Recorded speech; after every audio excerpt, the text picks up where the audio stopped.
With the onslaught of COVID-19, all of humanity was thrust into uncertainty and fear in a way that many of us have never experienced before. However, for many survivors of domestic and sexual violence, the looming threat of an ever-present danger and a fear for your life or the lives of those you care about is nothing new. In fact, I was particularly struck by a client we were recently able to shelter who said that this was the safest she had felt in years because she was finally away from her abuser. The virus was a secondary concern that seemed significantly less important than the immediate threat to her life that her abuser posed. Wow. If that doesn't illuminate the privilege we experience living lives free from violence, I don't know what will. Welcome to this year's virtual Safe Families Benefit. My name is Ireland DeRocha, and I am the Director of Donor Development and Community Engagement for CARDV, the Center Against Rape and Domestic Violence. In preparation for this event, I spoke with a number of direct service staff members about how COVID-19 has impacted the lives of our clients and our advocates' ability to do their jobs. I was really moved by their dedication despite the exhausting national crisis going on around them.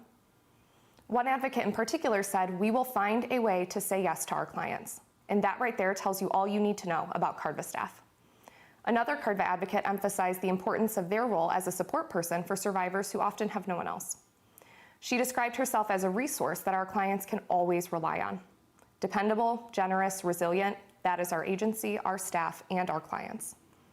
It's undeniable that COVID has impacted survivors, and the phrase "stay home, stay safe" has continuously been used to encourage people to stay home and slow the spread of COVID-19. However, for survivors of domestic and sexual violence, home is not always a safe place to be. Despite the numerous obstacles, CARDV staff has continued to support survivors during this difficult time, relocating them to safety, providing emergency shelter, safety planning, providing virtual community education, and offering support through our 24-hour crisis and support line and online chat advocacy. And I'm happy to report that there are exciting things on the horizon for our organization. We recently received a few noteworthy grants that will allow us to further support our clients and expand our ability to assist them in ways we hadn't been able to before. First, we received a housing grant that has allowed us to assist clients in need of safe housing. Through this grant, we can help survivors find, obtain, and keep safe, stable housing. Oftentimes, survivors may be able to afford rent, but don't have the initial security deposit, first month's and last month's rent ready. So we can now help with those costs that can be a major barrier. Additionally, financial abuse is present in almost every single case of domestic violence, and that can sometimes mean that an abuser has sabotaged a survivor's credit, put bills in the survivor's names and not paid them, etc. We can help with that. If a survivor is at risk of losing their housing, we can help. Second, we received a grant to expand our community education program. We will now have the budget and the resources to begin working with local schools on prevention, something no other agency in our area is doing. Sexual and domestic violence is preventable, and we are so excited to begin doing the work to stop these forms of violence before they happen. Third, we received a grant for counseling services. Domestic violence and sexual assault are acts of violence that can have lifelong psychological repercussions. Now, we will be able to provide our clients with professional counseling to discuss their issues and concerns and work on getting them referred to a long-term provider.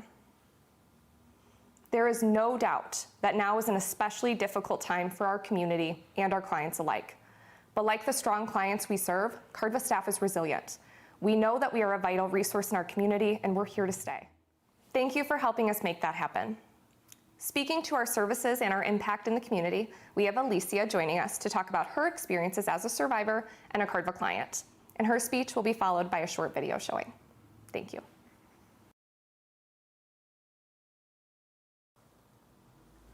My ex and I, with our 5 kids, left California to go on a vacation to Oregon.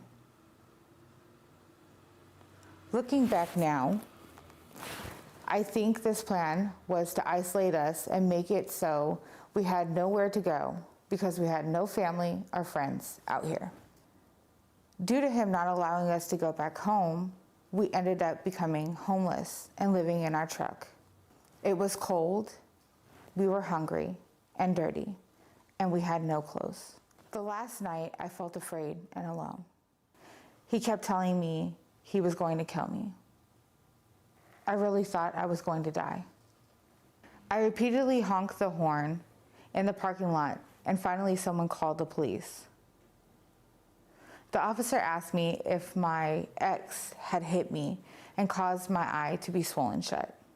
At first I said no, because I was afraid of what he would do if he was arrested. The officer talked with me some more, made me feel comfortable, and I was able to tell him that my ex had hit me. The officer connected me with the CARDV advocate that night, who I then met at DHS the next morning. We talked a lot about my situation and made a safety plan so that my kids and I could come to shelter. This meant we had to relocate again and leave the only area in Oregon that we knew. I had to get back into the truck where all of this had happened and go to a totally new place, not knowing what to expect.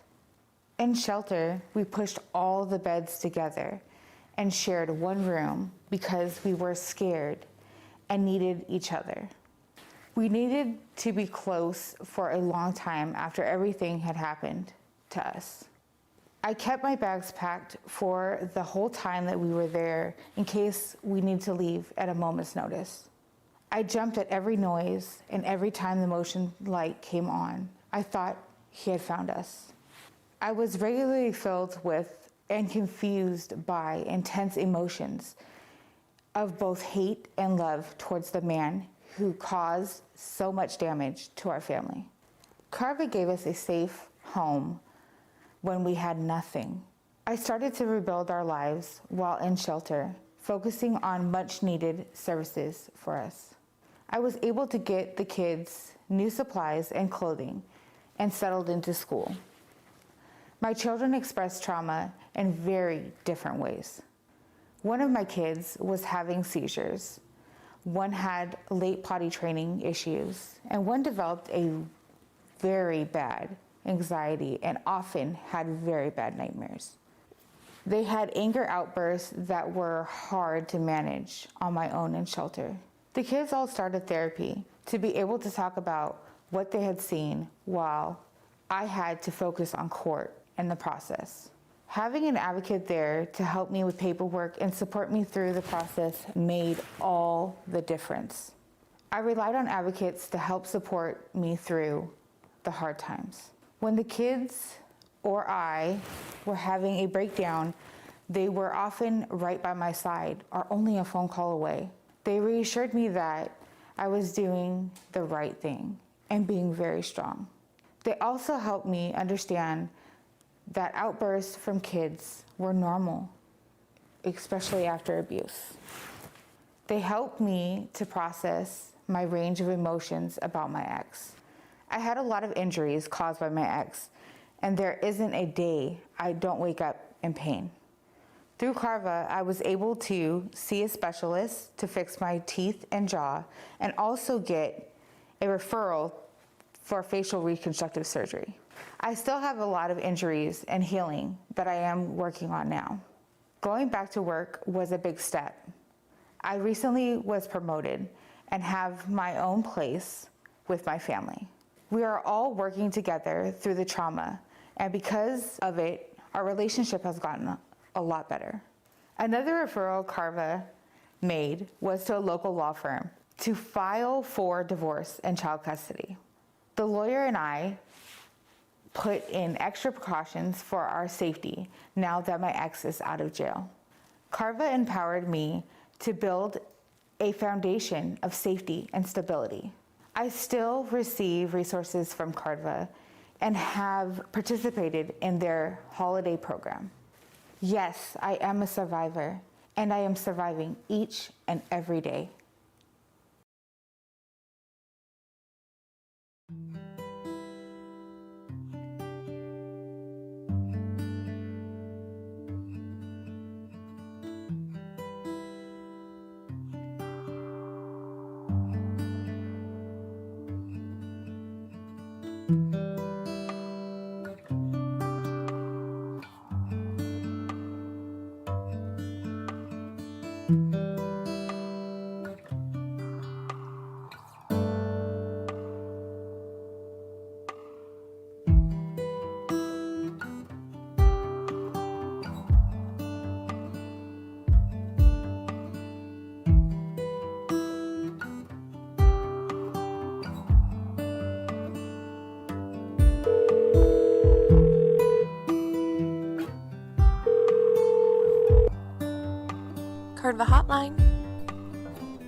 I literally started crying in the middle of the store.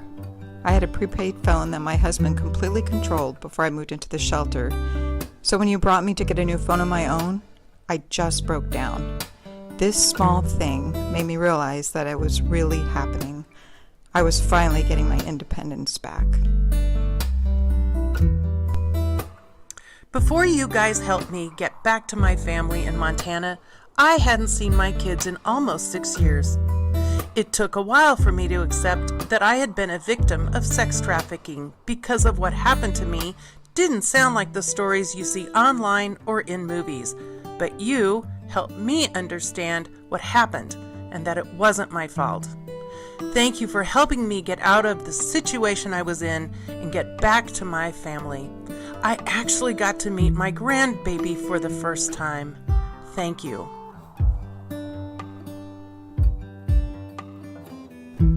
I always felt like I had no way out. My dad was selling me to people he knew before I was even old enough to know what the word sex trafficking meant. When I got older and tried to get away, he threatened to hurt my pets and pretty much anyone I cared about. So I stayed because I didn't see any other option. Plus, I had nowhere to go. When advocates met me at the hospital, I'd actually never even heard of CARDV before. But I'm so grateful I met you guys. Thank you for getting me and my pets somewhere safe. I really can't say thank you enough.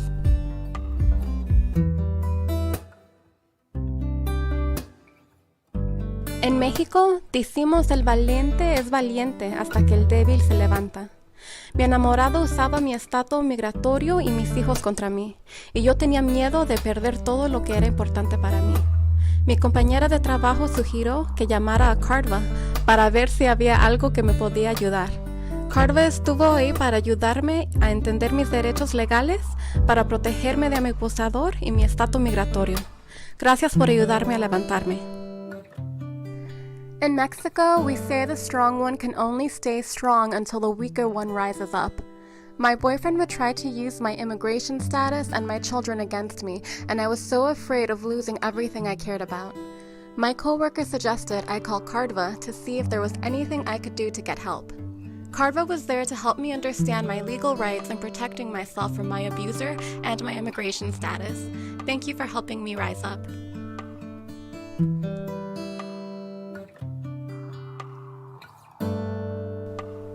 The police didn't take me seriously when I told them that my partner was abusing me. I was being evicted because of issues with my ex, and I had never felt so vulnerable and scared before. My mom is far away in another state, and because she has an autoimmune disorder, I was worried about going to stay with her. I took a chance and called CARDV without knowing much about it, and they helped me get somewhere safe until I can get back to my mom. I don't feel so vulnerable anymore.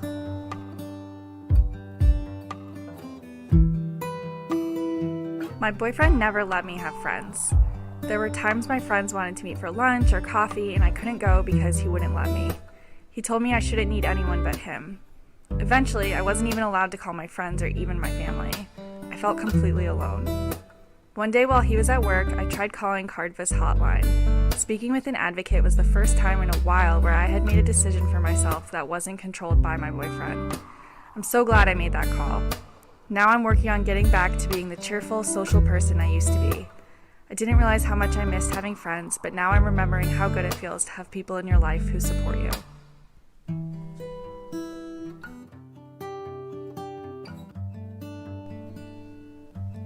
Honestly, this is the safest I've felt in a long time. Maybe ever.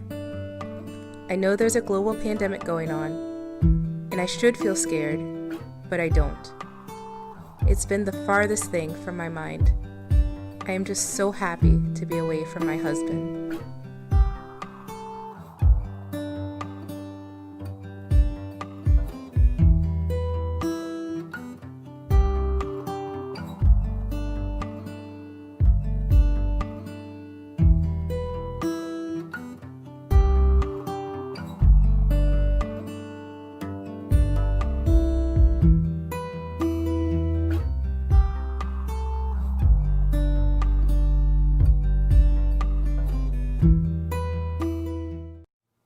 As much as we'd prefer that there wasn't, there is a definite need for our services in this community. Just this past year, CARDV advocates answered over 3,000 hotline calls and sheltered just under 200 adults and children seeking safety from domestic violence.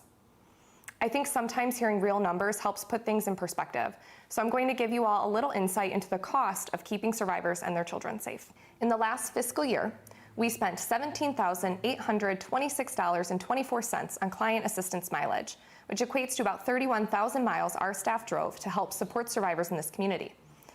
Many know that we provide emergency shelter, but what many may not know is that we also pay for survivors to stay in motels when there isn't space in our shelters or if a client will be safer there for whatever reason.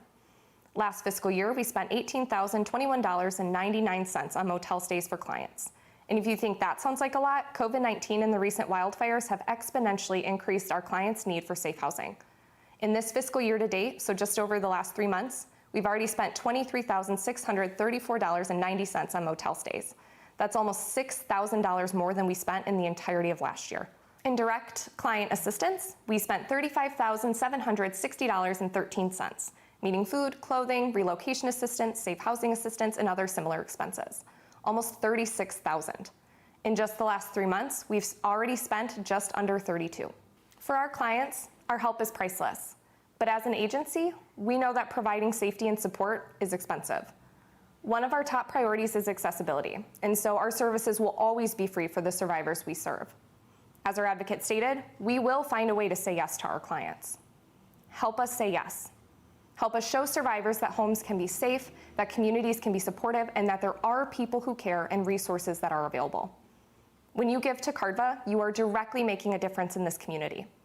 You are providing transportation, food, diapers, housing, and education to survivors and their children.